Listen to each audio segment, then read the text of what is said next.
mugamba mutya abali ku channel yaffe eyitibwa LN256 mugende maaso n'ogyegattako. Olwaleero njagala tulabe obwatusootya emberenge ezo ezibwatuka ozifumba otya oba ozisiika otya ne zivaamu bulungi nga zibwatuse bulungi nnyo. Okusookera ddala tugenda kukozesa nayironi kasooli gwe tukozesa, naye kasooli oyo alimu ebika. Olina kufuna bunayironi buyitibwa bunayironi obwo olaba bwe bubwatuka bwe buvaamu emberenge ezibeera zibwatuka bwe zityo.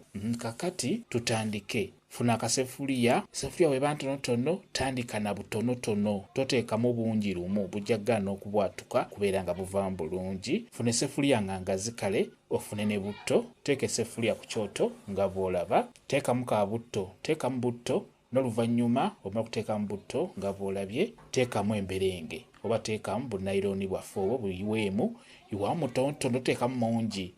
Bw'omala obuyiwamu beera ng'obutabulamu, butabulemu butto n'asobole okubutuukako kwegamba bunoge bulungi, beera ng'obutabulamu. N'ekirala omuliro guno gubeere nga bufuna ebbugumo bulungi. Buyinza okufuna ebbugumo obw'owansi ate obw'owaggulu ne butafuna bbugumo, buba tebujja kubwatuka bulungi. N'olwekyo bukyusekyuseemukko busobole okufuna omuliro ne butto n'abeere nga abunogako bulungi.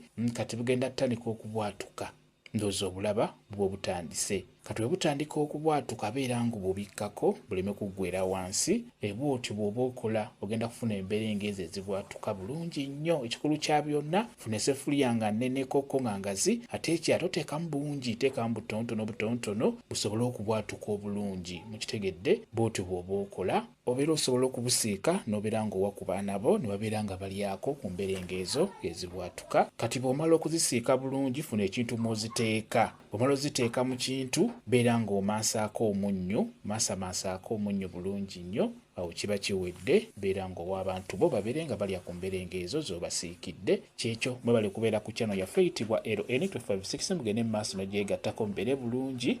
Mweraba.